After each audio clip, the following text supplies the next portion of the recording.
You're listening to ReachMD XM157, the channel for medical professionals. Do you have a book in you? How do you get it out and into print? Welcome to the ReachMD Book Club. I'm Dr. Leslie Lundt, author of You Can Think Like a Psychiatrist, your host, and with me today is Joyce Griffith.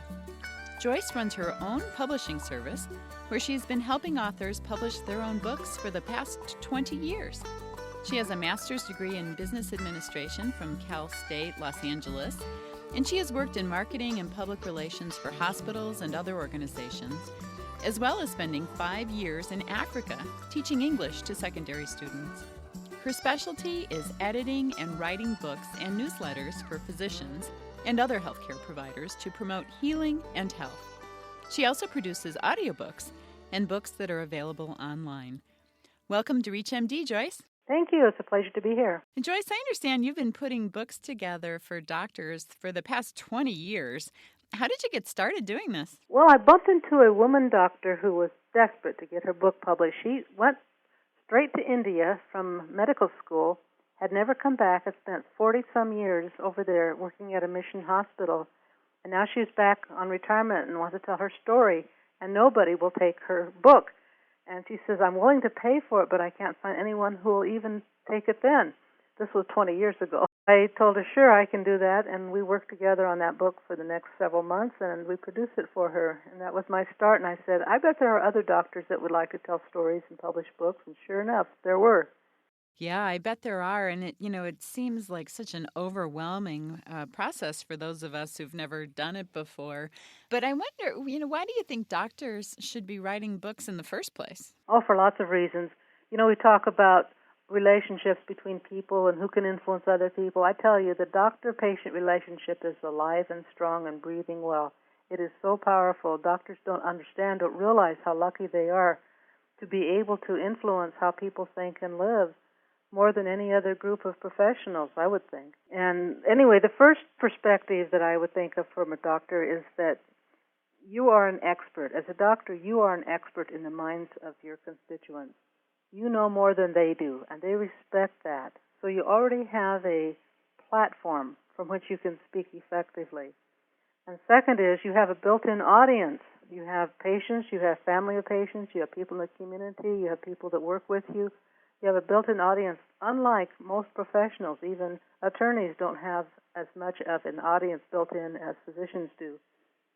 And finally, you have a need. If you've seen anything on the web or media, you probably get a little frustrated by the information that your patients are receiving. So you need to be a filter, a guide to patients and people in general to help them understand what really is going on as far as the medical world is concerned. I think your points are excellent, but I also wonder if sometimes physicians and others think, oh my gosh, there's so much out there already in every sort of media imaginable. Why should I add to this huge pile of stuff? Because you have a different mix. You have a little bit different perspective, and you have a different audience.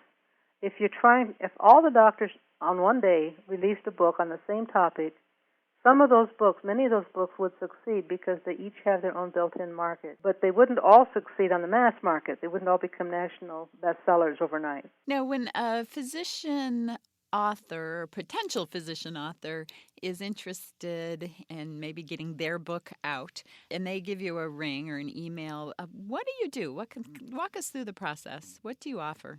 Well, the first thing I want to find out is how far along are you? What have you done so far? In some cases the answer is, well, I've had this idea. I've had it for about 10 years, and so they just have a concept, an idea, and I say, okay, then I can work with you from there. Or they might say, I've got this manuscript. It's got 75,000 words in it. It's ready to go. And then in that case I say, fine, let's talk about producing it.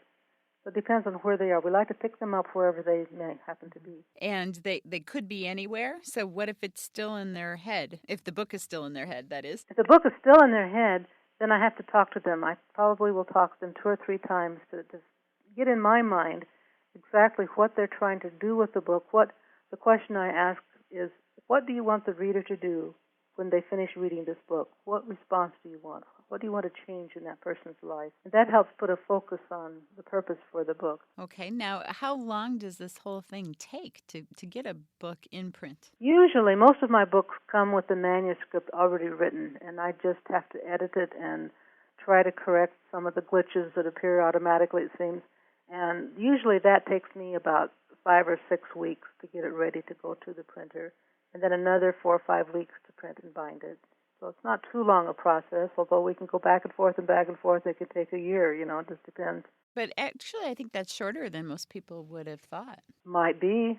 I've been working on one book. I could go into some detail, but I won't, that we've been working on for over 2 years, and we're about as far as we were when we started. They can go all around the block on that. I assume it may take longer if you go through kind of the more traditional publishing house? I think so. I have not worked with the commercial publishing house, but I think it does take a little bit longer, unless if we had a famous person writing their book after they fell down the elevator 12 stories and survived, then that book might be out real soon. But in general, it takes months or a year to get a book through the commercial publishing process. If you're just joining our discussion, you're listening to ReachMD XM 157, the channel for medical professionals. I'm Dr. Leslie Lundt, your host, and with me today is publisher Joyce Griffith. We're discussing how to get your book written and published. Now, Joyce, you said you've been doing this for 20 years or so. What's your favorite book so far that you've been a part of? Well, I sort of liked best, I think, the book. A doctor called me. He said, I used to have mostly family patients, family members, younger patients. And I moved to a new location, and all of a sudden, all my patients were old. And he says, I don't know how to deal with these people. Well, a little bit later, he called me back. He says, these people are wonderful. These older patients have so much to share. He says, I'm going to interview them. I'm going to select them, and I'm going to write a book about their secrets of success. And he did. He told anyone that wants to share your experiences, come talk to me. And his patients lined up. I mean, they were eager to tell their stories of how they survived and how they managed life in the golden years. And he wrote a book called Vintage People. And he said, I don't know if this is going to sell or not, Every copy was gone within 3 months. And I think he printed 2,000 copies or something like that. And then he decided to do a second printing, and those books, in the second printing, he was able to get a cover endorsement by Al Gore.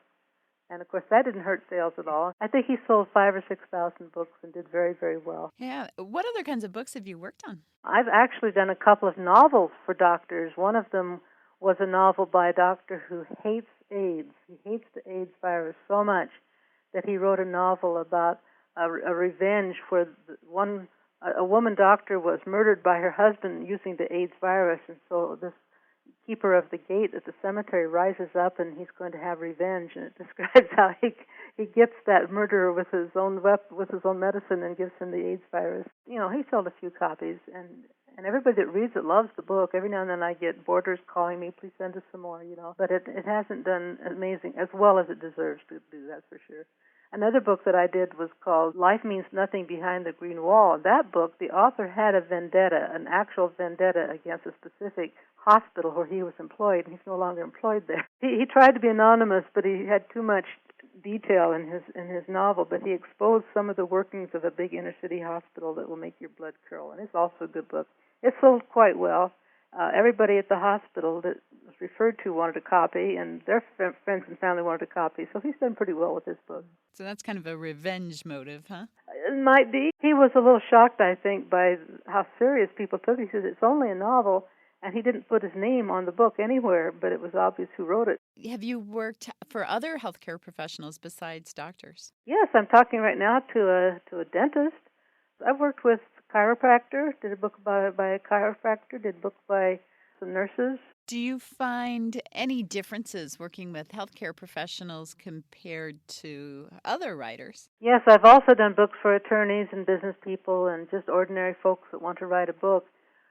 I thought there would be a huge difference, but actually when push comes to shove, doctors are just people, and they run the same gamut of emotions. I've had problem doctor authors, I've had problem ordinary people doctors, I've had marvelous doctor authors, I had marvelous ordinary people authors. So I really can't say doctors behave in a specific way when it comes to writing their books. They're usually busier than the retired person who's just turning out a book because they want to. But except for time factors, I don't think there's a huge difference. So we don't have exceptional skill necessarily in terms of writing.